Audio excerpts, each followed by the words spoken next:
Good afternoon, everybody. This is Cuisine of Different Cultures, and it's coffee around the world. And I want to thank everybody for Nope, coming. tea. Tea. I'm sorry, tea. This is tea. We did coffee last year. Sorry, we are doing tea this year. Not to confuse anybody.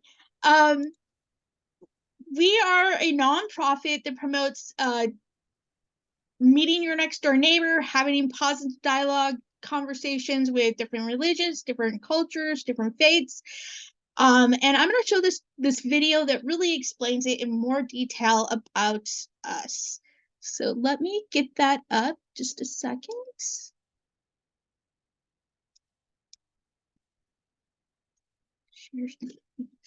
Hit the share sound. And it is that one. All right. The Atlantic Institute is a nonprofit organization dedicated to promoting harmonious coexistence between peoples of various cultures, faiths, and backgrounds. We seek this goal through peaceful dialogue, education initiatives, and community organization. Our dialogue events bring together experts, community and faith leaders, and knowledge seekers to address social issues that affect us all. We feel dialogue is the most important element in peaceful coexistence, so we try and maintain several panel discussions, TED Talk events, and book clubs throughout the year. These events touch on social issues, race relations, and cultural understanding and are a mainstay of our programming. The Atlantic Institute's education events are extremely important to our mission of understanding. We want to promote socially forward critical thinking to students of all ages. To that end, we have developed programs that seek to grow the creative spirit of students and help them think about their communities and the world around them. Our Future Leaders of Dialogue event brings together nominated elite students to learn from each other as well as political and business leaders. Our art and essay contest gives students a theme about important societal issues and allows them to create wonderful works of art and writing while steering their minds towards improving their world. We're always seeking ways to educate youths and adults in order to make a peaceful world for all of us. Our community events are designed to transform neighbors into friends and groups of people into a community. By associating with other nonprofits or by our own initiative, we are always trying to discover new avenues to improve our neighborhoods, places of worship, and community centers. We host cooking demonstrations of food from other cultures, work with various nonprofits to help elevate the work of others, and try to find a way to make the lives of those who are disenfranchised or marginalized better. Building a more peaceful world starts in our backyards, so we are dedicated to improving our communities and associations. The Atlantic Institute is always seeking like-minded volunteers and collaborators. If you would like to learn more, find volunteer opportunities, or just want to chat with our staff, please visit our website at www.atlanticinstitutesc.org or follow us on Facebook. We will never run out of fun, educational, peaceful events, so come. Join us to help make this world a better place full of understanding and unity. All right. Yep, we still have people coming in. All right, so I am going to turn this over to our first presenter, Sabra, and she's going to teach us about Scottish and Irish tea. Is that correct, Sabra? Well, Scottish Irish breakfast teas. We're talking breakfast tea. So, but mainly Scottish and Irish, maybe a little bit of English in there. We'll talk about the different strengths. So yes. Thank you very much for having me. My name is Sabra Brown. I'm here in the DC, Virginia, West Virginia, Maryland area of North America. And welcome to everyone. We're going to be talking about breakfast tea. Now, breakfast tea, first of all, for those that don't know, tea came to Europe primarily populated around 1662 when King Charles married Queen Catherine. And so people enjoyed tea all over the world, mainly from China. But you know, England really is kind of known for tea and, you know, the afternoon tea. I've got my teacup sitting right here with my saucer. and a little Scottish plaid going on there. But what do we know about breakfast tea? Well, Queen Anne, who was King Charles's predecessor in England, decided she didn't want beer with her breakfast. It was not uncommon to have beer with breakfast in England in the 16 and 1700s. Water was not safe. Water was filled with all sorts of nasty little bacteria, and people died often from just drinking the water. And so they would brewing tea, brewing coffee, drinking mead, ale, beer, was much preferred over drinking the water. So Queen Anne did not like drinking beer with her breakfast. And in England, a breakfast it's always been a little heavy. It's got meats and eggs and potatoes. It's been pretty heavy to start your day. And they would break their fast with really hearty foods. So Queen Anne kind of populated having tea for breakfast. However, I'm Scottish, so I'm always kind of proud of this from Scottish ancestry. So the Scottish were, first of all, I have to say Scottish were responsible for stealing tea from China. I apologize on behalf of my Scottish brethren from stealing from you, China. I'm sorry. But they stole the tea from China to bring it back over to places like Sri Lanka, which was Ceylon, and India. Again, I apologize, but I'm pretty glad they did it because now we wouldn't have the tea market that we have now, where it's very affordable. So breakfast tea kind of was started by the Scottish as well, because Robert Drysdale in the 1860s, who was part of the Brodie's, Melrose, and Drysdale Tea Company, wanted a really strong tea because in Scotland, the water is really soft. So they wanted a strong tea to go with breakfast. And so Robert Drysdale created this brand, this blend to go with breakfast and to account for their soft water in Scotland. So Brodie's was one of the first. Again, I'm showing you the Brodie's. They've been in business since 1867. No marketing intended. And they branded this and everybody loved it. It's really strong. Now, breakfast tea is always going to be black tea. And it could be a blend of Ceylon tea, Assam, which is from India. It could be China tea. It could be Indian tea. Here's the fun fact. There is no true recipe and none that survived from Brodie's for breakfast tea. But Scotland is credited for making it, and Brodie's is credited for making the first breakfast tea.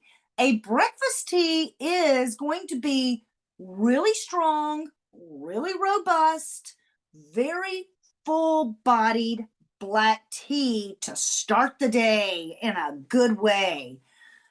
Now, Queen Victoria was visiting Scotland back in the 1860s, and she liked that Scottish breakfast tea.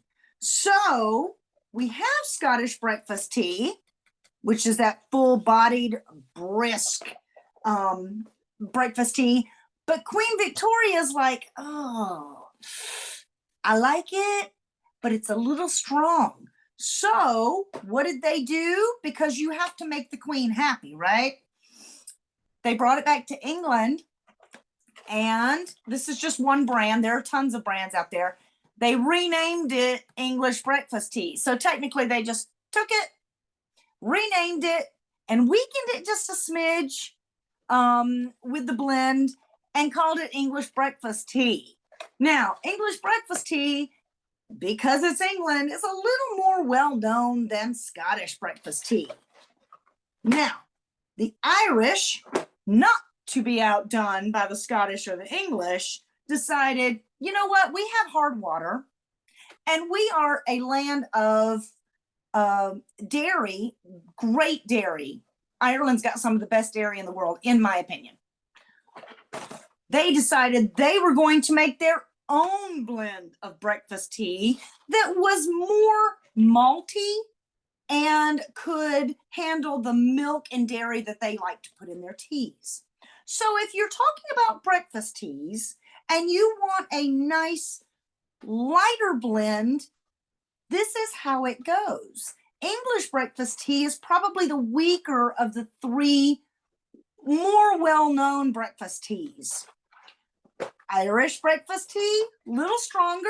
It's going to be a little rich and malty, a little more malty than your English breakfast tea. Now, Irish breakfast tea usually has more Assam tea, and that's going to give it a nice red flavor or a red color and a little maltier flavor.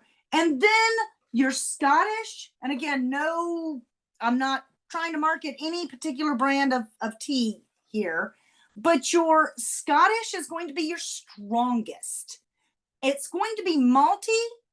It's also going to be a little oaky on what we call the mouth feel, which is when it hits the back of your throat. So Scottish tea, if you want a really strong, pick me up in the morning, by golly, it's gonna start your day right with a full-bodied blend. Go with the Scottish breakfast tea. I drink breakfast tea throughout the day because I like strong, full-bodied blend. Now, afternoon tea, just a little different. It's going to be a little milder. So that's because you drink it in the afternoon. You don't need all that caffeine. You don't need all that bold flavor to start your day. So an afternoon tea is going to be just a little lighter. And then, of course, we can always have that full, bold flavor, but in a decaf. So Twinings actually makes a decaffeinated breakfast tea blends, which are great. Again, there is no set recipe. If you were going to follow any recipe, go with Brody's because they're the ones that invented the Scottish breakfast tea. And their breakfast tea is very, it has Ceylon, Assam, China, and Indonesian blends of tea leaves. And of course, you know, those that know, tea comes from the Camellia sinensis plant. All 6 types of tea are from the Camellia sinensis plant. So that is my little spiel about breakfast teas, not to be confused with just a general, you know, black blend single source teas. But I'm happy to answer any questions. And I think there was a question or two in the chat. Did you want to throw those out at me, or did you want me to read them from the chat? Sorry. Yeah, I didn't know if you wanted me to read them or if you wanted to read them so that everybody could hear. If you yeah, what a great idea from you recommended to serve the tea and breakfast or in another time of the day? It's called breakfast tea because it started as a breakfast tea because Queen Anne wanted tea instead of breakfast. But that trend kind of caught on where people would drink tea with boiled water so it was safer instead of beer because they thought that the health benefits were better than beer for breakfast. So that's kind of how it caught on. Now, I will tell you, this is one of my favorite little gadgets as a tea expert. This is it says 3, 4, and 5. If you are not used to drinking really, really strong tea, like breakfast tea, start with 3 minutes, steep your tea for 3 minutes, and then try it. If you don't like it and it's not strong enough, well, don't waste your tea, you know, drink that cup, but then try 4 minutes. Different tea blends take different amounts of time. I steep my English breakfast tea for 5 minutes. I steep my Scottish tea for 3 because it's pretty strong. And I also add milk to my tea. And there was another question about black tea. So Marie said in here, she said black teas in the morning, move on to oolong midday, green mid-afternoon, and white in the evening. I like that. There are six types of tea, and Marie just hit on most of them. I do that, Marie. I start with black tea in the morning. I move on to oolong. Oolong tea is a less fermented tea than black tea. And then I get into green tea in the afternoon. I go between white and yellow tea in the evening. And the lovely thing about tea versus coffee, tea contains caffeine and L-theanine, and I know I always mispronounce that. My sister's a chemist, and she goes, that's not the way you pronounce it. Yeah, well, it's spelled theanine, so that's the way I pronounce it. But that's a calming chemical, so they kind of balance each other out, which is why in the evening, if I drink regular caffeinated tea, I can still go to bed because it's got that other chemical that balances it out. So the other tea to make out, those were 5. The other tea that makes our 6th type of tea is, some people call it dark, some people call it pu'er, which is a fermented tea. And it's got a lot of caffeine in it. But it's fantastic. If you're a coffee drinker and you want to start switching to tea, pu'er is usually the best way to do that because that is really strong tea. Not quite as strong as coffee, but it's a very strong tea. Thanks for reminding me, Marie. Adding milk to tea. Sorry. It depends. You can add milk to tea. I am all about adding milk to tea. What happens is people say, oh, do you add milk first or do you add milk last?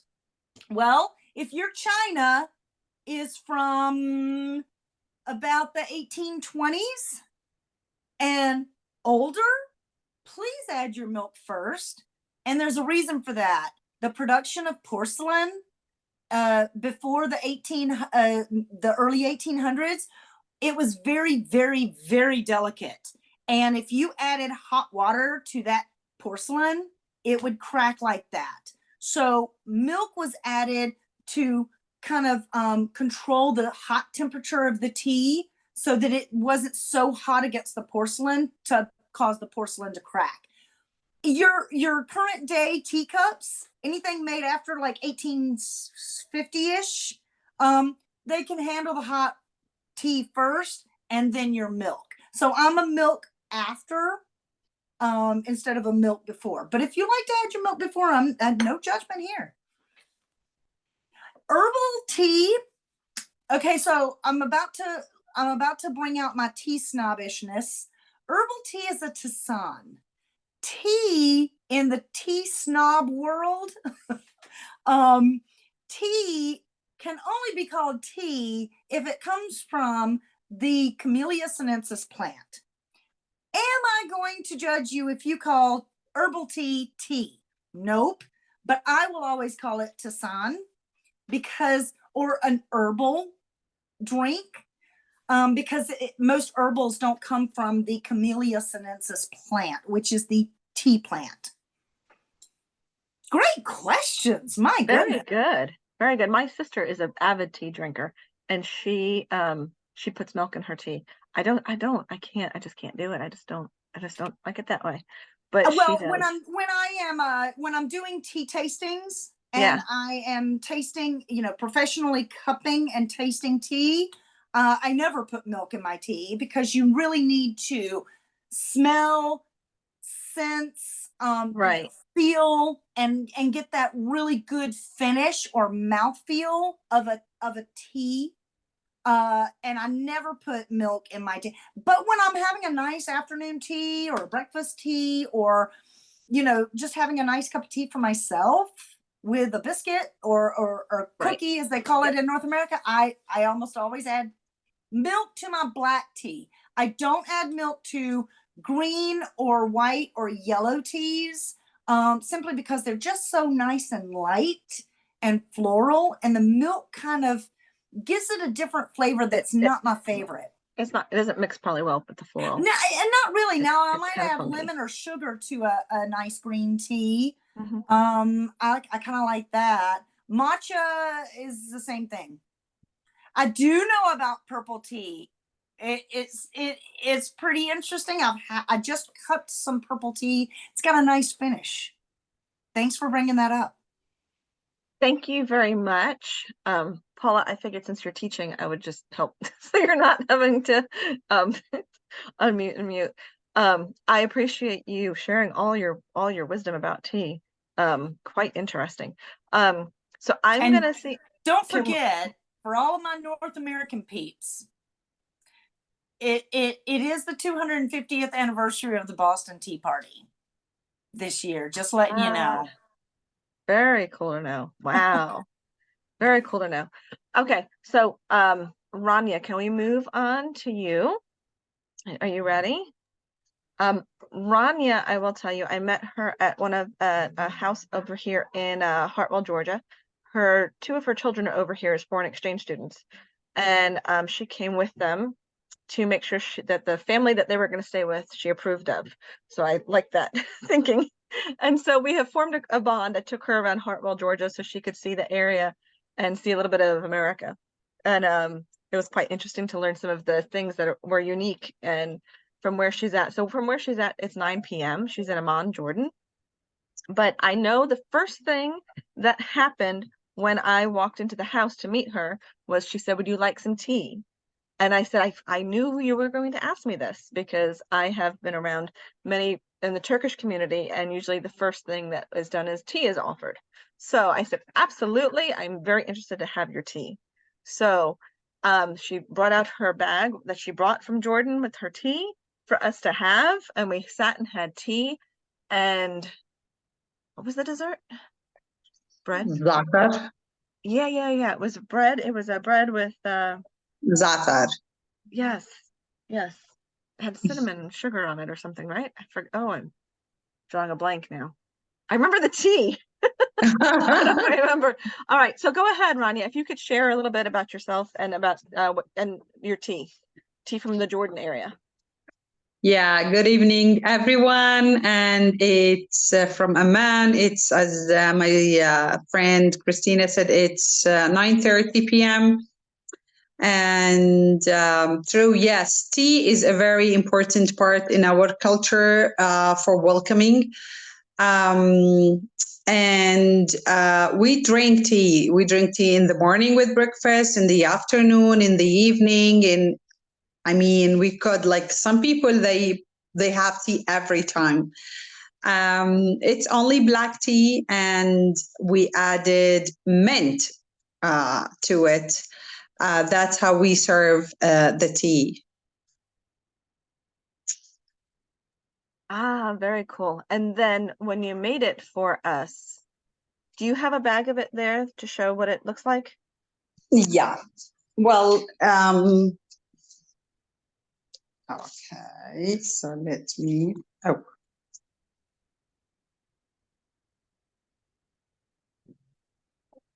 Okay. So if you look here, it's the tea. It's as she said, we brought it from India and Sri Lanka. It's black. So I'll put here in the kitchen paper. Can you see that black? Scroll down a little bit. Just move down a little bit more. There you go. Perfect. Okay. And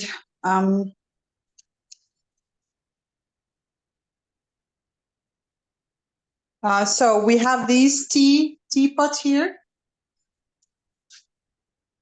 Ah, okay. So we put the we put the water inside. Is it dark? No, I can, well, I can see it. Okay. Okay. Yes, So that's good. we have this teapot. So we put some water to boil, and we add the sugar inside. So we like it sugar, sweet, I mean. Ah, okay. So we put like this amount of cooks. It's about 6 cups, small cups, and we add sugar, like 2 teaspoons, 1 and 2. We stir till it boils. And then 1 teaspoon after the water boiling, I add 1 teaspoon of the sugar. And on a side, I prepare a mint from my garden. And I add some here. And then now it's ready because it's boiled. I wait like 5 minutes. And then I bring the serving cup here. And I put the mint inside with the tea. And then I pour my cup.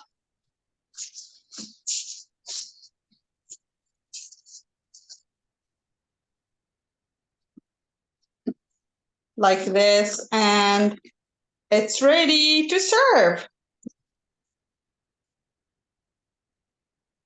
Very cool. Yeah. I love Sometimes how fast that gas stove boiled that water. I'm just gonna say.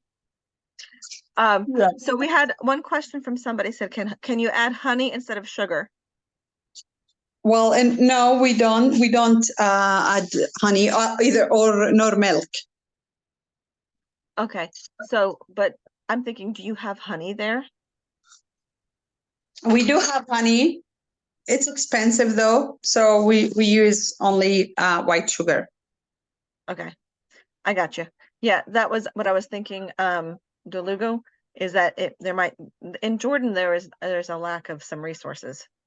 So I was thinking that there may not be honey there. You're gonna be awake for hours. No, you're used to this.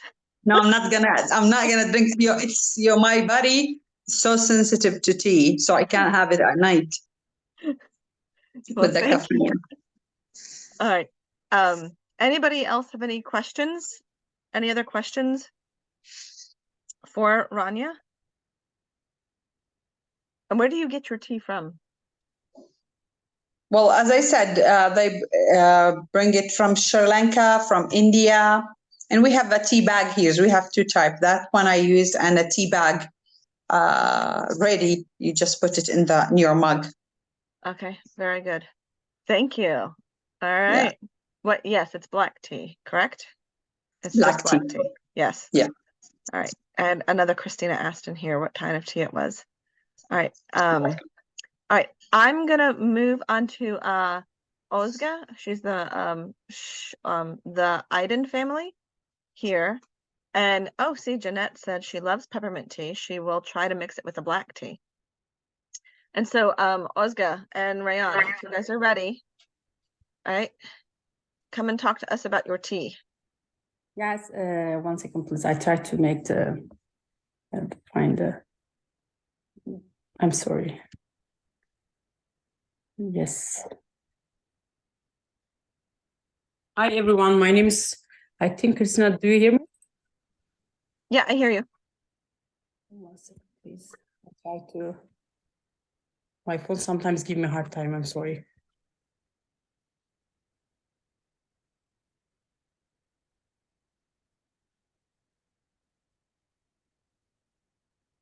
No, it's on. All right. And what do you need to do? Okay, I got it. I'm sorry. Sometimes it's freeze. The screen is just I couldn't move anything. And my name is Özge. I'm from Turkey, actually. It is our today. I'm gonna first show you my teapot. Like I have Wait, there you go. the teapot. I'm sorry. I have different size. Like this one for almost for 10 people. This one for 5 people because we drink a lot. And this is for my family, actually, this size. Christina, this do you able to see, right? Yes, very nice. And those are our teacup. We have different size. Some people they love like medium size. Someone's likes the small size. And in the Turkey, the famous tea is like black tea is very famous, and almost we drink black tea every after like during the breakfast, lunch, and dinner. And I'm not a tea person actually, but whenever I told my friend, okay, the tea is not my favorite, they just making fun of me. They say, oh, how come you are from Turkey? Because it's not possible to say I don't like tea. It's therefore I start to like the tea, but before I wasn't really the tea person. And how we make the tea, we boil the water. Actually, after we boil the water, this is the top part. We add the boiling water on it, and then add like a 3 tablespoon black tea. And we let for the brew or stew for 5 minutes, 10 minutes. It's up to you. If you want, this is optional. This is, we call it, I think, claw. This one. Oh, clove. Yes. If you want, this is optional. You can add it like 3 in the water too. Oh, and you added that in the water side versus the tea side. Exactly. And then now the tea is ready. And let me show you, this is how we serve the tea. This is our... Hey, Ozga, do me a favor. Hold up one of the Turkish teacups so that people can see the teacup eat better, because it's clear glass. It's tough to, yeah, there you go. Let me make blurry and you are, no, this doesn't work. There we go. Yep, that's good. This is small size. This is like a medium size. Mm-hmm. Let me show you how. I'm sorry. I wish I had one helper to hold the camera for me. I'm sorry for that. And this is like how we. Some people they like dark. We make dark for them. Some people like. I like the light tea.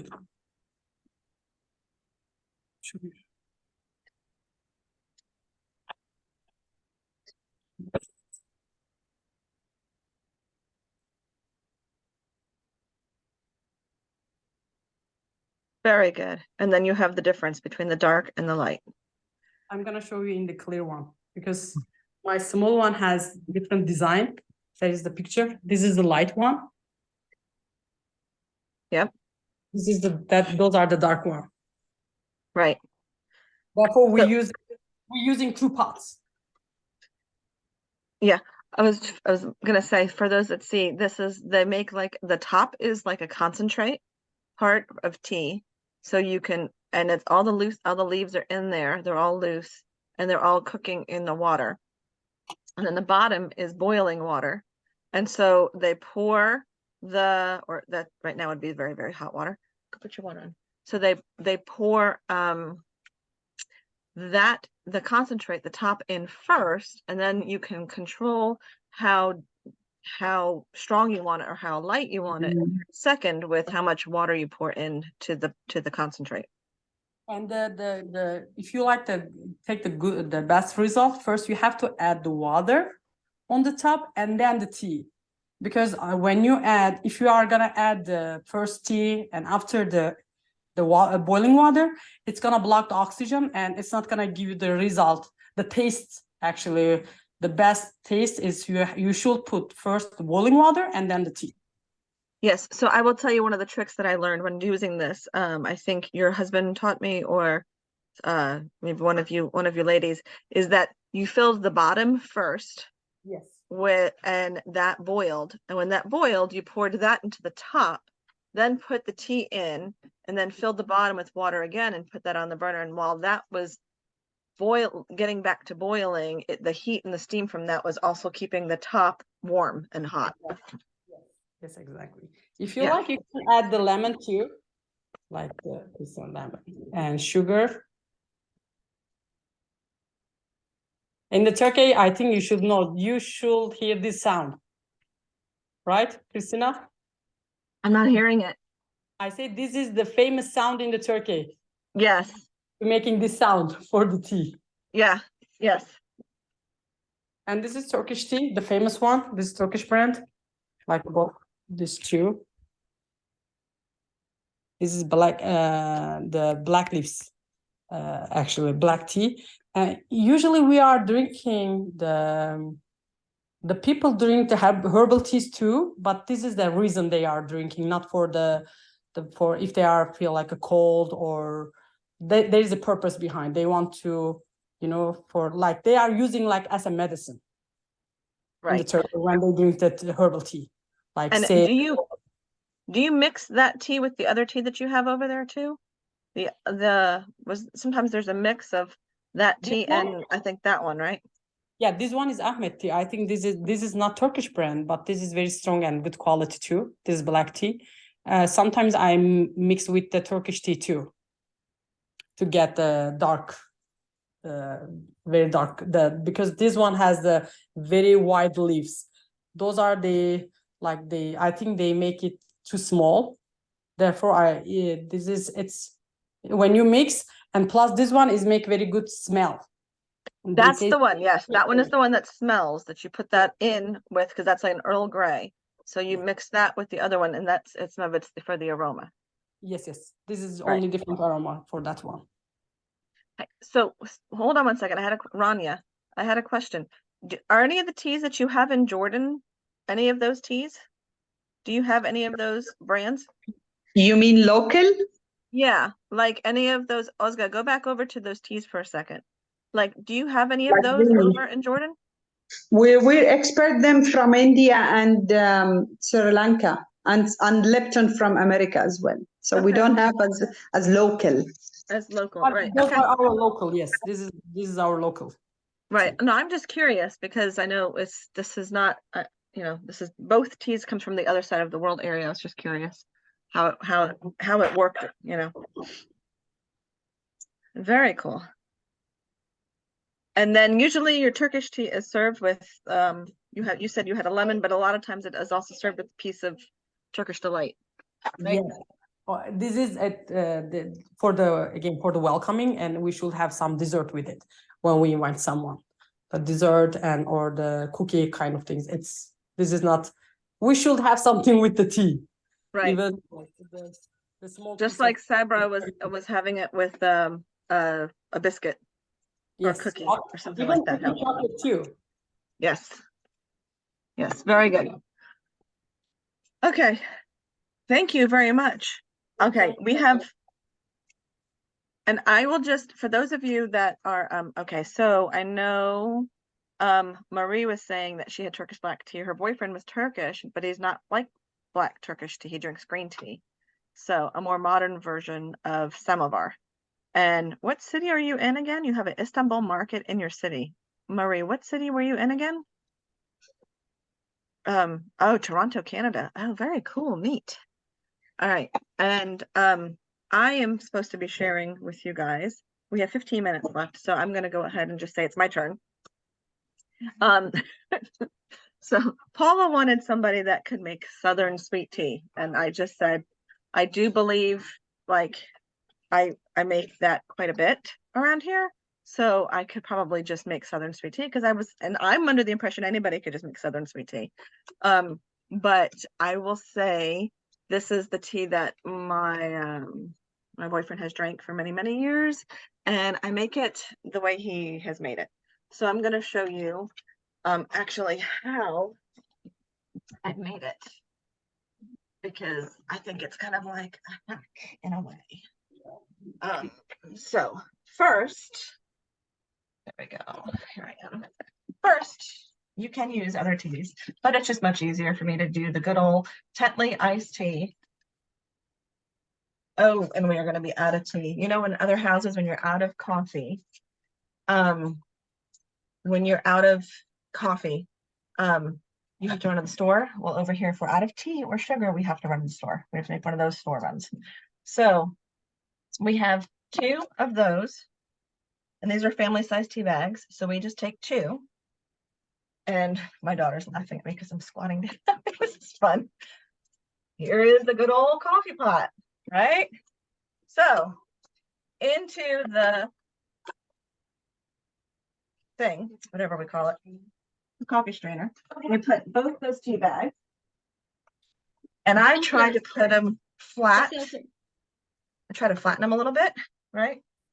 And then into the back, into the water reservoir, I filled this up to 12. And so I just fill this up. And actually I was low, so I needed to make tea anyway. So I was like, perfect, this is great. All right, I put it down under here, close it, and turn it on. When it's done, and then I wait a few minutes. And so what I'm going to do while I'm waiting is I'm going to have my daughter share with you guys the loose leaf tea that she has, because she likes teas as well. And so she has loose leaf tea. So come over here to this side. So she has, I got the blur on. Can you move your head forward? Okay, so she has, oh, I'm gonna have to take the blur off. Okay, pardon us. This is our schoolroom slash mudroom slash everything room. Yes. If you, well, if you're a purist, so if you, does that mean you would not use like a filter? All right. I'm gonna unblur my background, but just part of this is like storage area too. So we'll go this way a little bit. All right. So she likes teas, and she has one of her old school teachers has this place called Petals Tea Shop, and you can find them online. And she makes all sorts of loose leaf tea blends. So this one is a vitamin C green tea. This one's a unicorn green tea. You can put lemon in that and it'll change colors. Right. And it says, so you can make it and then you can add lemon juice to it. And when you add the lemon juice to it, it changes colors. And then here, this is, her teacher is an avid book reader. So this is Charlotte's Web.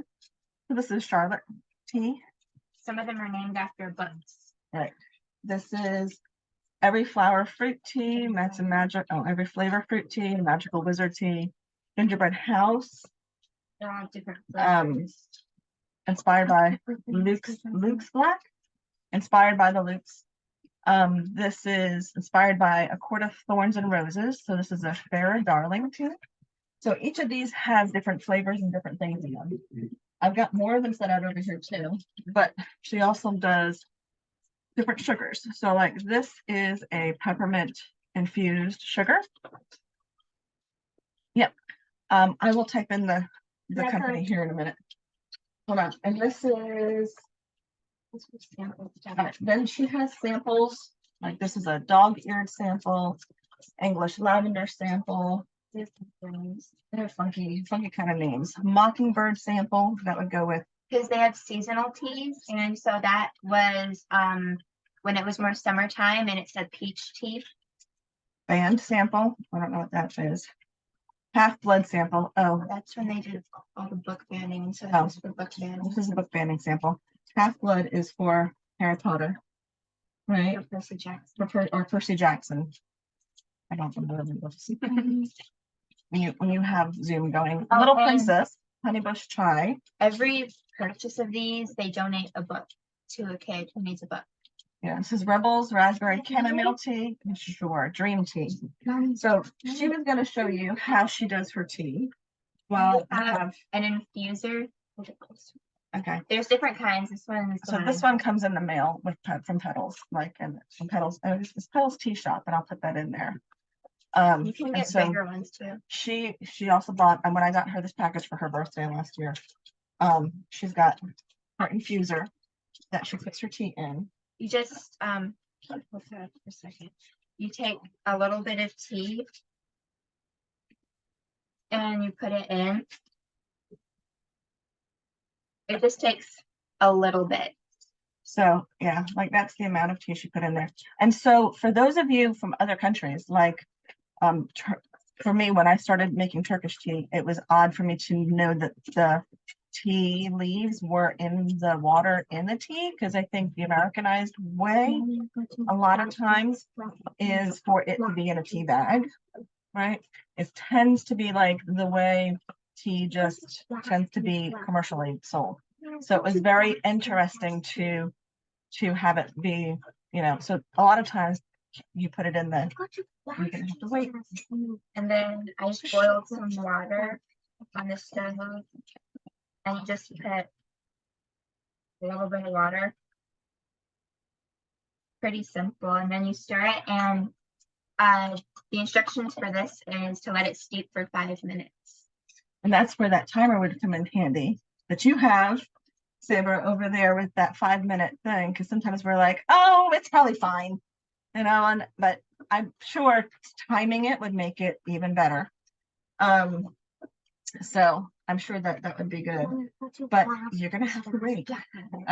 So I am questions. There are so many teas to explore. Type in the company name, please. I'm gonna type in it was Kettle Tea Shop, and she is based in Greenville, South Carolina. Facebook. All right. I tried to get them to get on here, and I had a hard time getting them on here. All right. And then, yes, Marie said, I put the leaves directly in my pot, then strain it. I like to see the leaves unfurl. Yes, I totally understand. I totally know this is the man's way of making sweet tea. This is what they do, the easiest thing that they do. And if I probably change it, he'd probably go like, oh, this doesn't taste the way I'm used to it. And, and you know, then I don't have a pot sitting out there. So I have learned, I just do it the way he says it. And I drank coffee. So I was really hesitant to actually make coffee in this and then make tea, because I know that the coffee will, the flavor of the coffee will like infuse some of that. But come to find out, he's actually enjoyed having this little hint of a coffee lingering flavor in there somewhere. I don't know. So I am, you're gonna have to wait. So I am waiting for it to finish, but I will show you that we have our tea pitcher. And don't hate us, we are in Georgia. This is the South, and sometimes this is what we end up drinking. We go through one of these, lasts about a day and a half, just because this ends up being the thing that everybody drinks the most of. And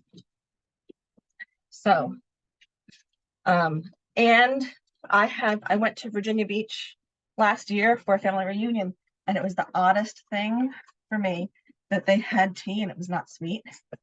Like it was cold, unsweetened tea, because I'm just so used to now having sweet tea that to have cold, yes, you're welcome, Kimberly. Yes, I know it's definitely an acquired taste, but it's just so odd that people, they'd hand us a pack of sugar. You need to stop.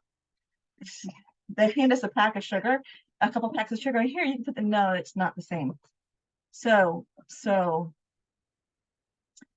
it's not the same. And so the important part is that you put the sugar in here while the tea is hot, and it melts it, and it because if you do it afterward, it's not going to have the same effect.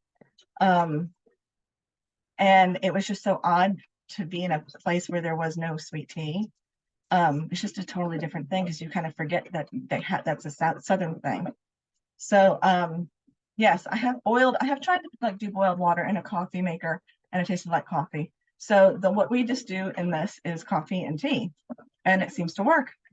So yeah, sweet tea. Yep, you make a simple syrup and mix with tea. So what we do is we just put in the sugar. Might about 10 cups. I'll be done here soon, but I am balancing my computer on my sugar canister. So hold on one second. And so Now, y'all tell me. Now, see, y'all tell me. I was born in New York, by the way. But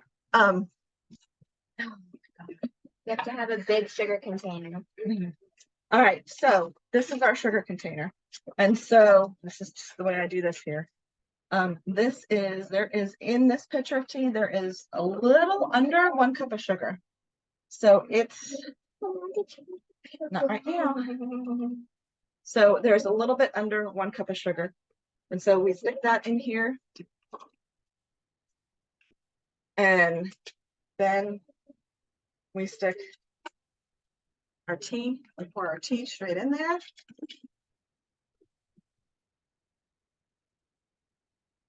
And we stir it up till we don't hear it anymore.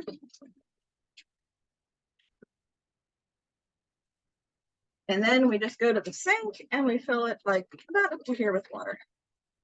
So, and then that's it. And that's how we make our sweet tea. And then we stick this in the fridge. A lot of times we end up refilling these overnight at night before, a lot of times we end up filling those overnight before we go to bed, because that way overnight in the fridge, they cool off and we're good to have, you know, there's cold tea in the morning because nobody likes to have hot sweet tea.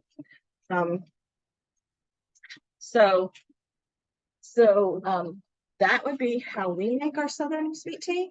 And I know that there are plenty of other ways that you can do it. I know I've had family members that had a pot all the time. It was on the stove and it was empty, and that was their pot for doing their tea.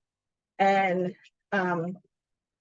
that's what they used all the time. And I know that there's some family members that I've had in the past I've known could not drink their sweet tea because they put like 2 cups of sugar in there, or 1.5 to 2 cups, and it was very, very, very sweet, and it was just whoo. So I know that there's those different ways that we've done this.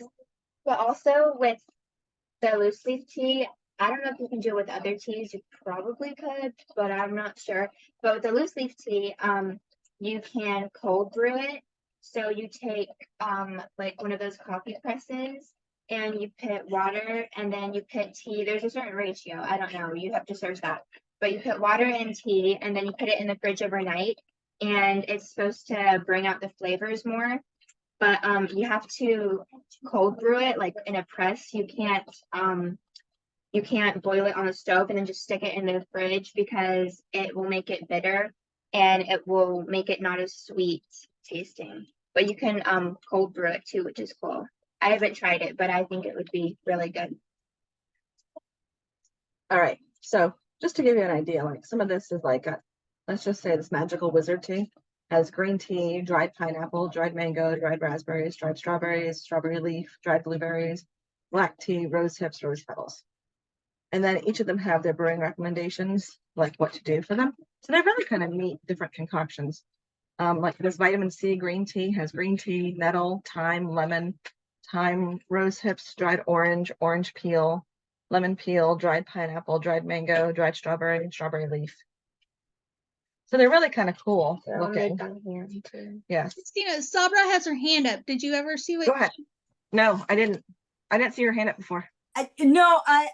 It's fantastic, and I agree with Marie, who, FYI, is a tea sommelier. Sorry, I had to tell. I'm sorry. Very cool. I am not an official tea sommelier, but I've trained with one, so I don't have the official title, but Marie does, and that impresses me. But just wanted to say thank you so much for the children, getting children involved in tea drinking at an early age. Marie brought that up. Yes, what I saw that in there. To say was my son's has been taking afternoon tea since he was about 4, and we were stationed in Turkey, and we love the apple tea. That's our favorite. It's fantastic. But I wanted to say, for anybody that's interested, I go travel a lot, and if anybody travels a lot and you see those horrendous little coffee pots in the hotel, Marie, you're laughing at me, but you know it's true. And I have I had to buy one. It is a collapsible teapot. Oh, that is so very cool. And this thing has been a lifesaver because I do keep my coffee pot for coffee, my gooseneck tea pot that has different temperatures for my different teas, because teas do work better at different temperatures, the 6 types of tea. And so I keep them very separated. They're very segregated. Temperature control kettle. Yes, right, Marie.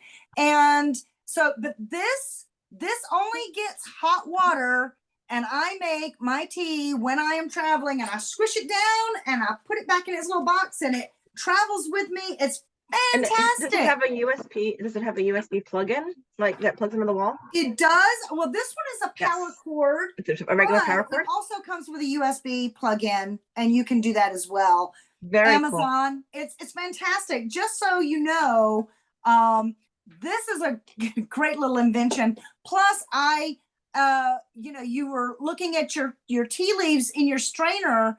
A lot of people will stuff those tea leaves in and say, "Oh, well, I want a really strong cup of tea." Well, what they don't understand is that tea leaves need to open to release all that lovely flavor, all that lovely scent. And if you don't give those tea leaves room to open up, it's called the agony of the leaves, you seriously lose out on a lot of flavor. So don't overpack those strainers when I think your daughter said, just put a little bit in so that they can open up. But I've seen it so many times where they just pack those tea leaves in. And there are tons of great teas out there to try, and really try them. I brought a couple of my favorites. Rishi, that's a great one.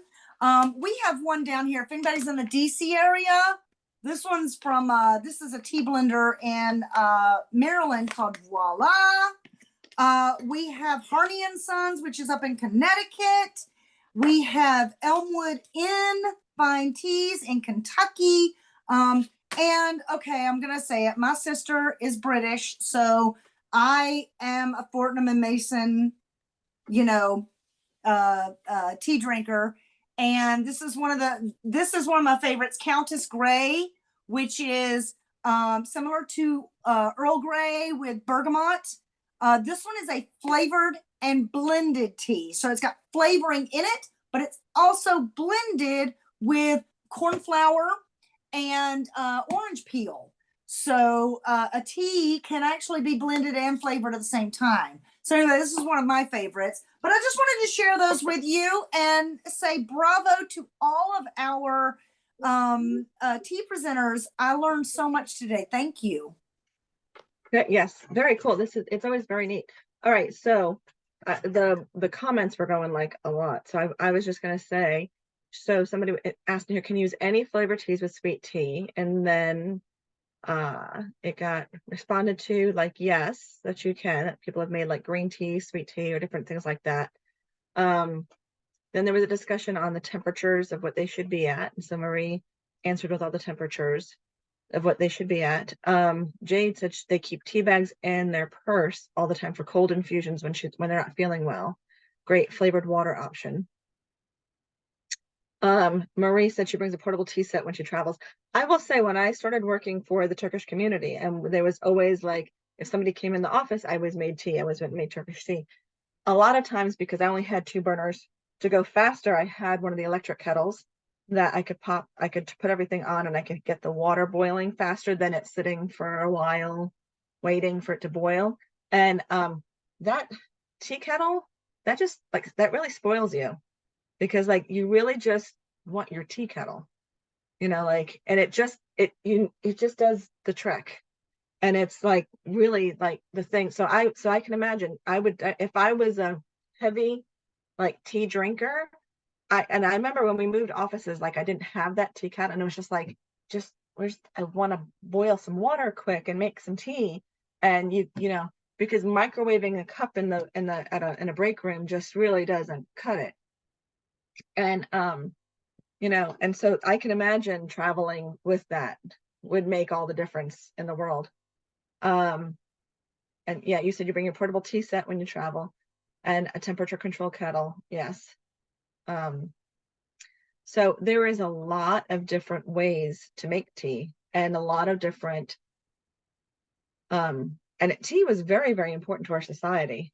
Tea,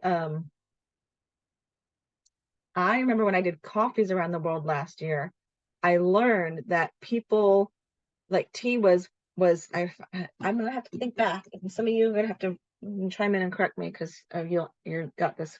But when we had the Boston Tea Party, a lot of times after that, the sign of independence was to drink coffee more because people did not want to do tea and support England. They wanted to drink coffee and make coffee the popular drink in this country so that people were not reliant on teas. And I remember, and I went, oh, like I now, like I get it. It's different. Yes, and it's so interesting. It's always just so interesting to learn some of the histories of things. And speaking of like the reason why wanting tea is, I remember there was a Netflix documentary a couple of years ago I watched on how beer changed the world, and it talked about how the water was contaminated and how the beer kernels, and beer was not like it is today. It was a very weak thing, but it was a fermented water drink that you drank, you know, and it was like that was what was safe because it was fermented, like the bacterias and all that stuff. Those organisms didn't live in that. And so, and I remember watching it going, this is so interesting. This is a very interesting thing to learn about. So then it's interesting to learn that obviously if beer was in plenty back then, that she would want tea. And of course it makes sense that you had something hot, then you could put that in there, you'd have hot tea. So that makes sense too. I was not so much a tea drinker or a caffeinated drinker until I went to Turkey in 2014, and you get handed tea everywhere you go. And so since then, it's been a have to have coffee or tea kind of thing. So the other thing I wanted to mention, and we can have if any participants know of any other ones, is there's actually a tea plantation down by Charleston, South Carolina. It's a Bigelow tea plantation. Does anybody know of any other ones by them that they want to give a shout out to? There is one in Mississippi called the Great Mississippi Tea Plantation. There are some in Hawaii. There are some in Virginia. There's a great book by Jane Pettigrew called World of Tea, and it actually will tell you about a lot of the tea plantations that are in North America and South America. And you know, you might want to check that out, Jane Pettigrew. Awesome. Thank you. Yes. So, are there any more questions? Beautiful. We only went a little bit over. Thank you all for taking your time. Thank you for tuning in from all over the world. Love it. Thank you for staying up late with us, Rania. Thank you for all of you staying up late with us that are in other parts of the world. And hope that you all were able to learn something. We greatly appreciate it. This recording will be out on our Atlantic Institute SC YouTube channel later on next week. There are over 200 videos out there. They are categorized in different ways. We have dialogue, we have this cuisine of different cultures, and we have cultural creations, as well as interfaith stuff. So check out our YouTube channel, and I think if you like it, it will let you know when we put new videos out there. So that is also awesome. And please share with your friends, like they can see, you know, if they're more interested in teas and that sort of stuff. So I think we are done for the day. Christina, you want to stop the recording? I'm gonna go ahead and stop the recording, and